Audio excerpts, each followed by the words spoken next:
ವೀಕ್ಷಕರೇ, ಈಗಾಗಲೇ ನಾವು 365 ಕಲಶಗಳನ್ನು ಪ್ರತಿಷ್ಠಾಪನೆ ಮಾಡಿದ್ದಾರೆ ಅಂತ ಹೇಳಿದ್ವಿ. ಅವು ಯಾವ ಕಲಶಗಳು ಅಂತೇಳಿ ನಿಮಗೆ ಸಂದೇಹ ಬರ್ಬೋದು. ನೋಡಿ, ಆ ಸಂದೇಹ ಬರಬಾರ್ದು ಅಂತಲೇ ಭಕ್ತರಿಗೆ ಈ ಕಲಶಗಳ ಯಾವ್ಯಾವ ಕಲಶಗಳ ಮಾಹಿತಿಯನ್ನು ಕೂಡ ಶ್ರೀಗಳು ಹಾಕಿದ್ದಾರೆ. ನೀವು ಮೊದಲನೇದಾಗಿ ನೋಡ್ಬೋದು, ಸಂವತ್ಸರ ದೇವತಾ 60 ಸಂವತ್ಸರಗಳು ಅಂತ ಈಗಾಗಲೇ ಹೇಳಿದೆ. ಒಂದೊಂದು ಸಂವತ್ಸರಕ್ಕೆ ದೇವತೆಗಳು ಅಂತ ಇರ್ತವೆ. ಆ ರೀತಿ ಸಂವತ್ಸರಗಳು. ಇನ್ನು 27 ನಕ್ಷತ್ರಕ್ಕೆ ಸಂಬಂಧಪಟ್ಟಂತಹ 27 ನಕ್ಷತ್ರ ದೇವತೆಗಳು. ಇನ್ನು ದಶದಿಕ್ಪಾಲಕರು ಕೂಡ ರುದ್ರದೇವರನ್ನು ಪೂಜೆ ಮಾಡಿದ್ದಾರೆ. 10 ರುದ್ರದೇವರುಗಳನ್ನು ಅವನ ದಶರುದ್ರದೇವರು ಅಂತ ಹೇಳಿದ್ದಾರೆ. ಹಾಗಾಗಿ ಯಾವ್ಯಾವ ದಶದಿಕ್ಪಾಲಕರು ಯಾವ್ಯಾವ ದಶರುದ್ರದೇವರನ್ನು ಪೂಜೆ ಮಾಡಿದ್ದಾರೆ ಅನ್ನೋ ಕಲಶಗಳು ಇದ್ದಾವೆ.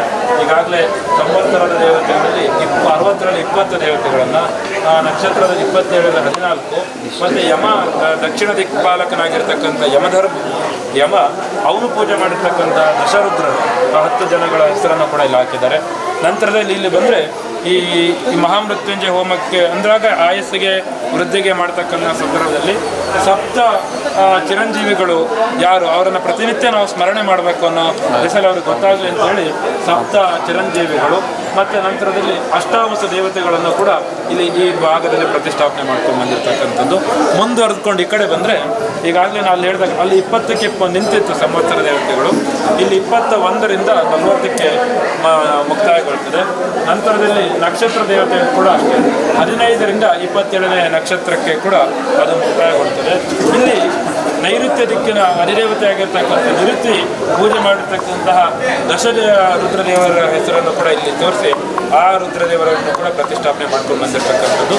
ಇನ್ನು ನಾವು ಮುಂದೆ ನೋಡೋದಾದರೆ ಇಲ್ಲಿ ಸಂವತ್ಸರ ದೇವತೆ 41ರಿಂದ ಪ್ರಾರಂಭಗೊಂಡು ಪರಿಪೂರ್ಣ 60ಕ್ಕೆ ಇಲ್ಲಿ ಮುಕ್ತಾಯಗೊಳ್ತದೆ.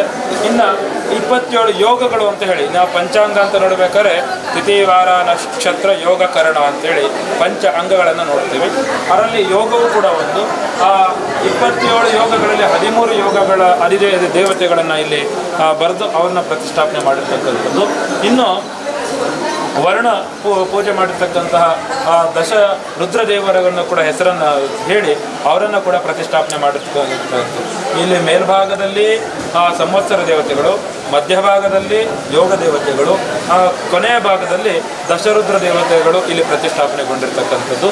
ಇಲ್ಲಿ ಈ ಮೂಲೆಯಲ್ಲಿ ನಾವು ಬಂದು ನೋಡಿದಂಥ ಸಂದರ್ಭದಲ್ಲಿ ಇಲ್ಲಿ ಸಪ್ತಸಭಾ ದೇವತೆಗಳು ದುರ್ಗಾದಿಂದ ಪ್ರಾರಂಭಗೊಂಡು ಮೃತ್ಯು ದೇವತೆಯರಿಗೂ ಕೂಡ ಸಪ್ತಸಭಾ ದೇವರನ್ನು ಕೂಡ ಇಲ್ಲಿ 7 ಕಲಶಗಳನ್ನು ಪ್ರತಿಷ್ಠಾಪನೆಯನ್ನು ಮಾಡಿಕೊಂಡಿರ್ತಕ್ಕಂಥದ್ದು ಈ ಭಾಗದಲ್ಲಿ. ಇನ್ನು ಈ ನಂತರದಲ್ಲಿ ಈ ಭಾಗಕ್ಕೆ ಬಂದಾಗ ನಾವು ಅಯನಗಳು, ದಕ್ಷಿಣಾಯನ ಉತ್ತರಾಯಣಕ್ಕೆ ಸಂಬಂಧಪಟ್ಟಂತಹ 2 ಕಲಶಗಳು, 6 ಋತುವಿಗೆ ಸಂಬಂಧಪಟ್ಟಂತಹ ದೇವತೆಗಳ ಬಗ್ಗೆ 6 ಋತು ದೇವತೆಗಳು. ನಂತರದಲ್ಲಿ ಮಾಸ ದೇವತೆಗಳು 12 ಮಾಸ ಒಂದೊಂದು ಅಧಿದೇವರುಗಳು ಇರ್ತಾರೆ. ಆ 12 ಮಾಸಗಳ ದೇವತೆಗಳು ಮೊದಲನೇ ಕಲಶಕ್ಕೆ ಸಾಲಿನಲ್ಲಿ ಬಂದಂಥ ಸಂದರ್ಭದಲ್ಲಿ. ಇನ್ನು ಮಧ್ಯದ ಸಾಲಿನಲ್ಲಿ 14ನೇರಿಂದ 27 ಯೋಗಗಳ ದೇವತೆಗಳು. ನಂತರದಲ್ಲಿ ಕುಬೇರ ಪೂಜೆ ಮಾಡಿರ್ತಕ್ಕಂತಹ ದಶರುದ್ರ ದೇವರುಗಳು ಕೂಡ ಇಲ್ಲಿ ನಾವು ನೋಡ್ಬೋದು. ಇಲ್ಲಿ ಪ್ರತಿಷ್ಠಾಪನೆಯನ್ನು ಮಾಡ್ಕೊಂಡು ಬಂದಿರತಕ್ಕಂಥದ್ದು ಅಂತ ಹೇಳಿ. ಇನ್ನು ಮುಂದುವರೆದು ನಾವು ನೋಡೋದಾದರೆ ಇಲ್ಲಿ ಪಕ್ಷ ದೇವತೆಗಳು, ಒಂದು ಮಾಸಕ್ಕೆ 2 ಪಕ್ಷಗಳು ಅಂತ ಹೇಳ್ಕೊಂಡು ಬರ್ತಾರೆ.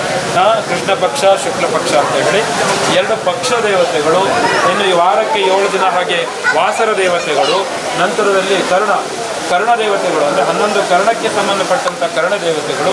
ಸ್ವಸ್ತಿ ಪುಣ್ಯಕ್ಕೆ ನಾವು ಯಾವುದೇ ಕಾರ್ಯವನ್ನು ಮಾಡಿದಂಥ ಸಂದರ್ಭದಲ್ಲಿ ಪುಣ್ಯ ಮತ್ತು ವಾಚನ ನಾಂದಿಯನ್ನು ಮಾಡ್ತಕ್ಕಂಥದ್ದು. ಅದರಲ್ಲಿ 2 ಕಲಶಗಳನ್ನು ಇಡ್ತಾರೆ. ಆ 2 ಕಲಶಕ್ಕೆ ಸಂಬಂಧಪಟ್ಟಂತಹ ವರ್ಣವಾಸ್ತುಗೆ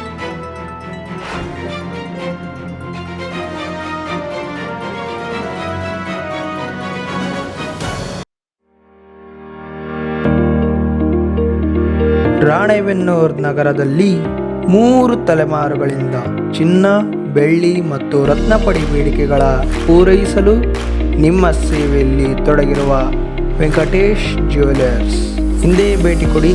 ಅಂಗಡಿಯ ವಿಳಾಸ ದುರ್ಗಾ ಸರ್ಕಲ್, ಗುತ್ತಲ್ ರೋಡ್, ರಾಣೆಬೆನ್ನೂರು.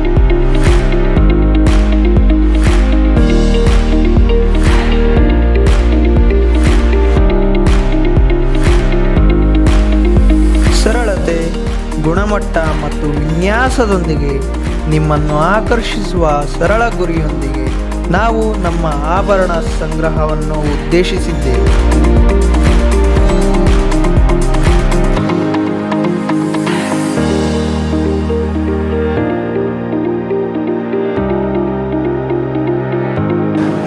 ಧರಿಸುವ ಆಭರಣಗಳು ಸುಂದರ ಮತ್ತು ಅರ್ಥಪೂರ್ಣವಾಗಿರಬೇಕು ಎಂದು ನಾವು ಬಯಸುತ್ತೇವೆ.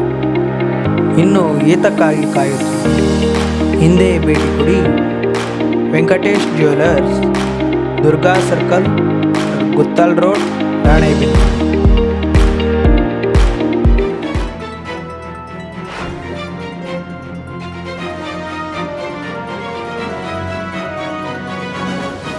ಸಂಬಂಧಪಟ್ಟಂತಹ ದೇವತೆಗಳು ಸದಾಶಿವ ಮತ್ತು ಗೌರಿಯನ್ನು ಇಲ್ಲಿ ಪ್ರತಿಷ್ಠಾಪನೆ ಮಾಡ್ಕೊಂಡಿರ್ತಕ್ಕಂಥದ್ದು.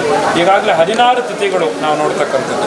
ಶುಕ್ಲ ಪಕ್ಷದ 15, ಕೃಷ್ಣ ಪಕ್ಷದ 15 ಒಂದೇ ಬರ್ತವೆ. ಅಲ್ಲಿ ಅಮಾವಾಸ್ಯೆಯನ್ನು ತೆಗೆದುಕೊಂಡು 16 ದೇವತೆಗಳಿಗೆ ತಿಥಿ ದೇವತೆಗಳನ್ನು ಇಲ್ಲಿ ಪ್ರತಿಷ್ಠಾಪನೆ ಮಾಡಿರ್ತಕ್ಕಂಥದ್ದು. ನಂತರದಲ್ಲಿ ಇಲ್ಲಿ ಕುಬೇರ ಪೂಜೆ ಮಾಡಿರ್ತಕ್ಕಂತಹ ದಶರುದ್ರ ದೇವರು ಇಲ್ಲಿ ಪ್ರತಿಷ್ಠಾಪನೆಗೊಂಡಿರ್ತಕ್ಕಂಥದ್ದು ಇಲ್ಲಿ ನಾವು ನೋಡ್ಬೋದು. ಇಲ್ಲಿ ಈ ಭಾಗದಲ್ಲಿ ನಾವು ನೋಡೋದಾದರೆ ನಮ್ಮ ಸನಾತನವಾಗಿರ್ತಕ್ಕಂತಹ ಶೈವ ಧರ್ಮದಲ್ಲಿ ಪ್ರಧಾನ ವೀರಶೈವ ಧರ್ಮಕ್ಕೆ ಪಂಚ ಆಚಾರ್ಯರು ಪ್ರಧಾನ ಆಗ್ತಾರೆ. ಆ ಪಂಚ ಆಚಾರ್ಯರನ್ನು ಪ್ರತಿನಿಧಿಸ್ತಕ್ಕಂತಹ ಪಂಚ ಕಲಶಗಳು ಇಲ್ಲಿ ನಾವು ನೋಡಬಹುದು. ಆ ಪಂಚ ಕಲಶಗಳ ಪ್ರತೀಕಗಳು ಯಾವುದು, ಪಂಚಪೀಠಗಳು ಅಂದರೆ ಯಾವುದು, ಪಂಚ ಆಚಾರ್ಯರು ಯಾವುದು, ಅವರ ಗೋತ್ರ ಯಾವುದು, ಸೂತ್ರ ಯಾವುದು, ದಿಕ್ ಯಾವುದು, ಸಿಂಹಾಸನ, ದಂಡಾದಿ ಪ್ರತಿಯೊಂದನ್ನು ಕೂಡ ಆ ಚಿತ್ರಪಟದಲ್ಲಿ ಹಾಕಿರ್ತಕ್ಕಂಥದ್ದು ಭಕ್ತಾದಿಗಳು ಓದಿಕೊಳ್ಳಲು ಅನುಕೂಲ ಆಗಲಿ ಅಂತ ಹೇಳಿ. ನಂತರದಲ್ಲಿ ಈ ಭಾಗಕ್ಕೆ ಬಂದಂತಹ ಸಂದರ್ಭದಲ್ಲಿ ಗಣೇಶ ಪ್ರಧಾನ ಉಮಾಮಹೇಶ್ವರನಲ್ಲಿ ಪ್ರತಿಷ್ಠಾಪನೆಯನ್ನು ಮಾಡಿಕೊಂಡಿರ್ತಕ್ಕಂಥ. ಇಲ್ಲಿ ಗಣೇಶ ಅಂದರೆ ಸರ್ವ ವಿಘ್ನ ನಿವಾರಕನಾಗಿ ನಾವು ನೋಡ್ಬೋದು. ನಂತರ ಉಮಾಮಹೇಶ್ವರ ಅಂತ ಅಂದರೆ ಜಗದಪ್ಪಿತರು ಒಂದೇ ಪಾರ್ವತಿ ಪರಮೇಶ್ವರ ಅಂತ ಏನು ಕವಿರತ್ನ ಕಾಳಿದಾಸ ಕರ್ಕೊಬರ್ತಾನೆ. ಈ ಜಗತ್ತಿಗೆ ಮಾತಾಪಿತರಾಗಿರ್ತಕ್ಕಂಥ ತಾಯಿಯನ್ನು ತಂದೆಯನ್ನು ಉಮಾಮಹೇಶ್ವರ ರೂಪದಲ್ಲಿ ಪ್ರತಿಷ್ಠಾಪನೆ ಮಾಡಿರ್ತಕ್ಕಂಥದ್ದು. ನಂತರದಲ್ಲಿ ಏಕಾದಶ ರುದ್ರದೇವರು ಯಾರು ಅಂತೇಳಿ ಅವರನ್ನು ಕೂಡ ಕಲಶದ ರೂಪದಲ್ಲಿ ಪ್ರತಿಷ್ಠಾಪನೆ ಮಾಡಿರ್ತಕ್ಕಂಥದ್ದು. ನಂತರದಲ್ಲಿ ಒಂದೊಂದು ರಾಶಿಗೆ ಒಂದೊಂದು ದೇವತೆಗಳಿರ್ತಾರಂತೆ. ಹಾಗಾಗಿ ಆ ಮೇಷಾದಿ ಮೀನ ಪರ್ಯಂತವಾಗಿ ಆ ರಾಶಿ ದೇವತೆಗಳನ್ನು, ನಂತರದಲ್ಲಿ ಈಶಾನ್ಯ ಪೂಜೆ ಮಾಡಿರ್ತಕ್ಕಂಥ ದಶರುದ್ರ ದೇವರನ್ನು ಕೂಡ ಈ ಭಾಗದಲ್ಲಿ ಪ್ರತಿಷ್ಠಾಪನೆಗೊಂಡಿರ್ತಕ್ಕಂಥದ್ದು ನಾನು ನೋಡ್ಬೋದು. ಮುಂದುವರೆದು ಹೀಗೆ ಹೋಗೋದಾದರೆ ನಾವು ದುರ್ಗೆಯರನ್ನು ನೋಡ್ಬೇಕಾದ್ರೆ ನವದುರ್ಗೆಯರು ಅಂತ ಕರ್ಕೊಂಡ್ಬರ್ತೀವಿ. ಅದನ್ನು ಚಂಡಿ ಪಾರಾಯಣದ ಸಂದರ್ಭ ಚಂಡಿ ಕವಚದಲ್ಲಿ ಪ್ರಥಮ ಶೈಲಪುತ್ರಿ ಚನ್ನದ ಹಿಡಿದು ಅಲ್ಲಿ 9 ದೇವತೆಗಳನ್ನು ನವದುರ್ಗೆಯರನ್ನು ಕೂಡ ಇಲ್ಲಿ ಪ್ರತಿಷ್ಠಾಪನೆ ಮಾಡಿ ವಿಶೇಷವಾಗಿ ಆ ನವದುರ್ಗೆಯರಿಗೆ ಮುಖ ಕವಚವನ್ನು ಹಾಕಿ ಅಲಂಕಾರ ಮಾಡಿರ್ತಕ್ಕಂಥದ್ದನ್ನು ನಾವಿಲ್ಲಿ ನೋಡಬಹುದು.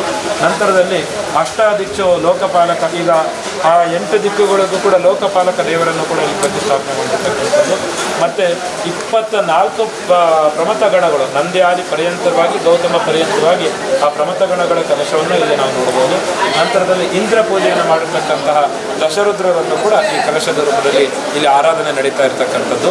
ಇನ್ನು ನಾವು ಮುಂದುವರೆದು ನೋಡಿದಾಗ ನಮ್ಮ ಮನುಷ್ಯನಿಗೆ ಪ್ರಧಾನವಾಗಿ ಈ ಭೂಮಂಡಲಕ್ಕೆ ನಮಗೆ ಬಂದಂಥ ಸಂದರ್ಭ ಕಾಡಿಸ್ತಕ್ಕಂತಹ ಕಾಡೋದಾಗಿರಲಿ ಹೊರ ಕೊಡ್ತಕ್ಕಂಥದ್ದಾಗಿರಲಿ ಪ್ರತಿಯೊಂದು ಕ್ರಿಯೆಗೂ ಕೂಡ ಕಾರಣವಾಗಿರ್ತಕ್ಕಂತಹ ಆ ನವಗ್ರಹಗಳನ್ನು ಇಲ್ಲಿ ಪ್ರತಿಷ್ಠಾಪನೆ ಮಾಡಿರ್ತಕ್ಕಂಥದ್ದು. ನಂತರದಲ್ಲಿ ಆ ನವಗ್ರಹಗಳು ಯಾವ್ಯಾವು, ಆ ದೇವತೆಗಳು ಯಾವುದು, ಅಧಿದೇವತೆಗಳು ಯಾವುದು, ಪ್ರತಿನಿಧಿ ದೇವತೆಗಳು ಯಾವುದು, ಅದಕ್ಕೆ ಧಾನ್ಯ ಯಾವುದು, ಸಮಿತ್ತುಗಳು ಯಾವುದು, ಸತ್ಯಗಳು ಯಾವುದು, ಪ್ರತಿಯೊಂದನ್ನು ಕೂಡ ಆ ಚಿತ್ರಪಟದಲ್ಲಿ ಇಲ್ಲಿ ವಿಸ್ತೃತವಾಗಿರೋದನ್ನು ನಾವು ನೋಡ್ಕೊಳ್ಬೋದು. ಇನ್ನು ಕೊನೆಯದಾಗಿ ಈ ಭಾಗಕ್ಕೆ ಬಂದರೆ ನಾವು ಇಲ್ಲಿ ದಶಬ್ರಹ್ಮರು ಯಾರ್ಯಾವುದು ಮತ್ತು ದಶಬ್ರಹ್ಮ ಪೂಜೆಯನ್ನು ಮಾಡಿರ್ತಕ್ಕಂತಹ ದಶರುದ್ರರು ಯಾರ್ಯಾರು ಅಂತ ಹೇಳಿ ಅಲ್ಲಿ ನಾವು ನೋಡ್ಕೊಂಡು ಬರ್ಬೋದು.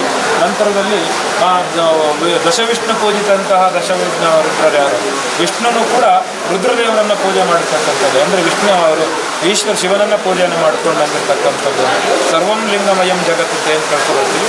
ಲಿಂಗ ರೂಪದಲ್ಲಾಗಿ ಅಥವಾ ಮೂರ್ತಿ ರೂಪದಲ್ಲಾಗಿ ಪೂಜೆಯನ್ನು ಮಾಡ್ಕೊಂಡು ಬಂದಿರತಕ್ಕಂಥ ದಶಾವತಾರದ ಸಂದರ್ಭದಲ್ಲಿ ಯಾವ್ಯಾವ ದೇವರನ್ನು ಪ್ರಧಾನ ವಿಷ್ಣು ಪೂಜೆ ಮಾಡ್ಕೊಂಡು ಬಂದ ಅಂತಕ್ಕಂಥದ್ದನ್ನು ನಾವು ಈ ಸಂದರ್ಭದಲ್ಲಿ ಅಲ್ಲಿ ನೋಡಿಕೊಂಡು ಆ ಕಲಶಗಳನ್ನು ನೋಡ್ಬೋದು. ಮುಂದುವರೆದು ದ್ವಾದಶ ಆದಿತ್ಯರು ಯಾವ್ಯಾರು ಅಂತ ಹೇಳಿ ಅವರಿಗೆ ಸಂಬಂಧಪಟ್ಟಂಥ ಕಲಶಗಳನ್ನು ಕೂಡ ನಾವು ಇಲ್ಲಿ ನೋಡ್ಬೋದು. ಆಮೇಲೆ ಸಪ್ತಮ ರುದ್ರದೇವತಾ ಅಂತೇಳಿ ಆ ದೇವತೆಗೆ ಸಂಬಂಧಪಟ್ಟಂತಹ ಕಲಶಗಳನ್ನು ಕೂಡ ನಾವು ನೋಡ್ಬೋದು. ನಂತರದಲ್ಲಿ ಅಗ್ನಿದೇವರು ಪೂಜೆ ಮಾಡಿರ್ತಕ್ಕಂತಹ ದಶರುದ್ರ ದೇವರನ್ನು ಕೂಡ ನಾವಿಲ್ಲಿ ನೋಡ್ಬೋದು. ಒಟ್ಟಾರೆಯಾಗಿ ನಾವಿಲ್ಲಿ ನೋಡೋದಾದರೆ ಒಂದೊಂದು ಕಲಶದ ಬಗ್ಗೆ ನಾವು ಹೇಳಬೇಕು ಅಂದ್ರೂ ಕೂಡ ಒಂದೊಂದು ದಿನ ಸಾಲೋದಿಲ್ಲ, ಒಂದೊಂದು ಗಂಟೆ ಸಾಲೋದಿಲ್ಲ. ಇನ್ನು 365 ಅಂತ ವಿಶೇಷ ನೋಡಿದಾಗ 365 ಕಲಶಗಳ ಬಗ್ಗೆ ಮಾಹಿತಿಯನ್ನು ಒಂದೇ ಗಂಟೆಯಲ್ಲಿ ಒಂದು ದಿನದಲ್ಲಿ ಹೇಳೋದು ಭಾಳ ಕಷ್ಟ ಆಗ್ತದೆ. ಸಂಕ್ಷಿಪ್ತವಾಗಿ ಇಲ್ಲಿ ನಾವು ಕಲಶಗಳ ಬಗ್ಗೆ ಮಾಹಿತಿ ಮಾಡಿದ್ದಾರೆ. ಈ ಸಂದರ್ಭದಲ್ಲಿ ನಾವು ಜನರಿಗೂ ಕೂಡ ತಿಳಿಯಬರ್ತಾರೆ. ದೇವತೆಗಳ ಬಗ್ಗೆ ಇಲ್ಲಿವರೆಗೂ ವೀಕ್ಷಕರೇ, ಮಾಹಿತಿಯನ್ನು ಕೇಳಿರ್ತೀರ.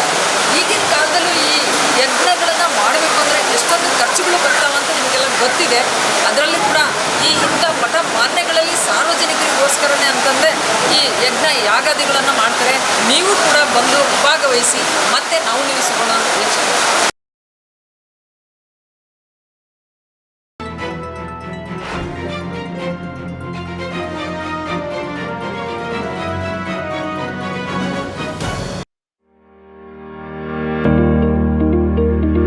ರಾಣೆಬೆನ್ನೂರು ನಗರದಲ್ಲಿ 3 ತಲೆಮಾರುಗಳಿಂದ ಚಿನ್ನ, ಬೆಳ್ಳಿ ಮತ್ತು ರತ್ನಪಡಿ ಬೇಡಿಕೆಗಳ ಪೂರೈಸಲು ನಿಮ್ಮ ಸೇವೆಯಲ್ಲಿ ತೊಡಗಿರುವ ವೆಂಕಟೇಶ್ ಜ್ಯುವೆಲರ್ಸ್ ಹಿಂದೆ ಭೇಟಿ ಕೊಡಿ. ಅಂಗಡಿಯ ವಿಳಾಸ ದುರ್ಗಾ ಸರ್ಕಲ್, ಗುತ್ತಲ್ ರೋಡ್, ರಾಣೆಬೆನ್ನೂರು.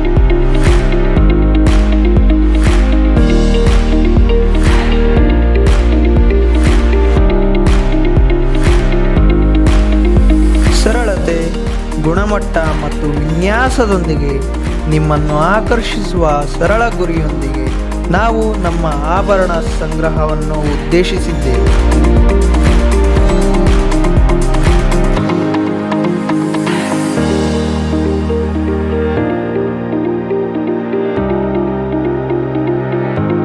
ನೀವು ಧರಿಸುವ ಆಭರಣಗಳು ಸುಂದರ ಮತ್ತು ಅರ್ಥಪೂರ್ಣವಾಗಿರಬೇಕು ಎಂದು ನಾವು ಬಯಸುತ್ತೇವೆ. ಇನ್ನು ಏತಕ್ಕಾಗಿ ಕಾಯುತ್ತೀರಿ? ಹಿಂದೆ ಭೇಟಿ ಕೊಡಿ. Venkatesh jewellers, Durga circle, Guttal road, Ranebennur.